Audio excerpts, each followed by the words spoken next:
internautes de congolocolenews.com, toujours dans le souci de vous informer, congolocolenews.com vous propose la lecture des journaux parus aujourd'hui à Kinshasa, capitale de la RDC. Excellente condition d'écoute à vous tous.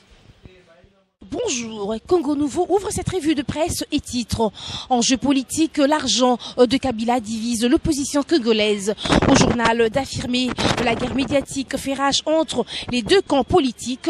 Les premières flèches sont parties du côté des facs opposition. Dans une conférence de presse animée au début de cette semaine, Lisanga Bonganga affirmait que le RG par la coalition Sauvons le Congo, composée de l'Union pour la nation congolaise et UNC de Vital Kamerhe et les forces acquises au changement dirigé par le député Martin Fayoulou est une querelle entre les différentes factions de la majorité présidentielle. Au journal de renchérir, c'est une querelle des repositionnements entre les PPRD et alliés d'un côté et UNC et alliés de l'autre. Soutient Lisanga Bonganga. Pour lui, le camp Kamerhe a élevé la voix parce qu'il ne s'est pas retrouvé. Par contre, il a indiqué que la vraie opposition est celle qui a pris part aux concertations nationales. Laquelle opposition a-t-il soutenu en tant la mise en application des recommandations des dites assises? Comme il fallait s'y attendre, la réponse ne s'est pas fait attendre du côté de la coalition Sauvons les Congo. Intervenant le jeudi 26 décembre 2013 sur les antennes de la radio Top Congo, Jean-Bertrand Ewanga, secrétaire général de l'Union pour la nation congolaise, a rétorqué « Mon jeune frère Lisanga a raté là une occasion de se taire ». Avant de s'interroger qui de lui et nous a rejoint la majorité présidentielle et qui attend le poste des ministres du commerce extérieur et nous fait de l'opposition face au régime en place. Ou laquelle plateforme dont les membres attendent d'être incorporés dans les institutions publiques fait partie la majorité ou l'opposition. La guerre au sein de l'opposition risque de se prolonger avec la réception aujourd'hui des parlementaires députés de la majorité présidentielle et de l'opposition par le chef de l'État, Joseph Kabila. Déjà, on apprend que les députés de l'UNC seront absents du rendez-vous, tout comme ceux de l'aile de l'UDPS, dirigée par Sami Badibanga.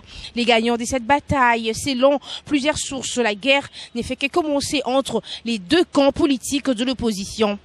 Ils vont s'affronter sérieusement dans presque tous les médias de la capitale avant la mise en place du gouvernement de cohésion nationale promis par le chef de l'État, avoue un acteur politique qui s'est dit neutre. Au journal de s'interroger qui peut être le grand gagnant dans ce combat entre factions de l'opposition. Sans réfléchir, il est donc facile que c'est les pouvoirs en place qui tirent les dividendes. Il est normal de comprendre que les acteurs de la majorité présidentielle voient Lisanga Bonganga s'en prendre ouvertement à Vital Kamerhe, considéré comme un sérieux candidat à la présidentielle de 2016 contre celui qui présentera la coalition actuellement au pouvoir. Dans les mêmes registres, le maximum note le groupe parlementaire UDPS et alliés Sami Badibanga a débarqué au terme d'une déclaration lue dans l'entrée principale du palais du peuple jeudi 26 décembre 2013 par l'honorable Mukwala Mavambu Beda Jérôme.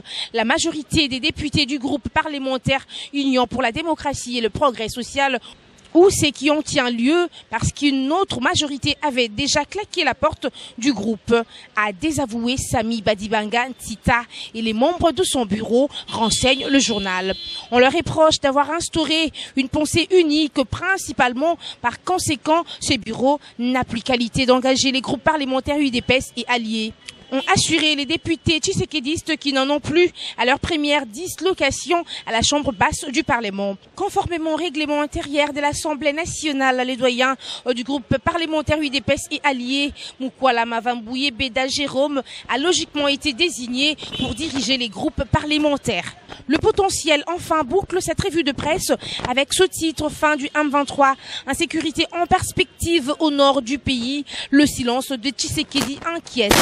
Dans son argumentaire, l'auteur de l'article écrit « Le pays est à la croisée de chemin. Pendant ce temps, un poids lourd de la scène politique brille par un silence inquiétant. Il s'agit d'Étienne Tshisekedi Wamulumba. Le pays négocie de tournants décisifs dans sa trajectoire évolutive vers la recherche de la paix et des son émergence en tant qu'État et nation. Curieusement, un acteur majeur du pays ne donne pas de la voix. Un mutisme qui dérange en même temps qu'il inquiète. Étienne Tshisekedi, qui se présente président élu après les élections du 28 novembre 2011, incarne une capacité mobilisatrice impressionnante des énergies parmi les Congolais. Les présidents de l'Union pour la démocratie et les progrès social et l'équivalent de Mandela en République démocratique du Congo, selon un cadre de cette formation politique. Dans le registre de la lutte en faveur de la démocratie, il serait subjectif de classer Étienne Tshisekedi loin du peloton en Afrique. Le sphinx délimité appartient à la race de Alpha Condé, John Frundi, Mba Abesole, Morgan Tsvangirai, Raila Odinga, Monsef Marzouki. C'est tout pour cette revue de presse. Merci. Elle tirait ferme donc cette lecture de journaux que nous dédions à Jean Kinkey et Angola Mondinga. Je vous retrouve demain, sans doute, pour le compte de la revue de presse. Portez-vous bien d'ici là. Merci.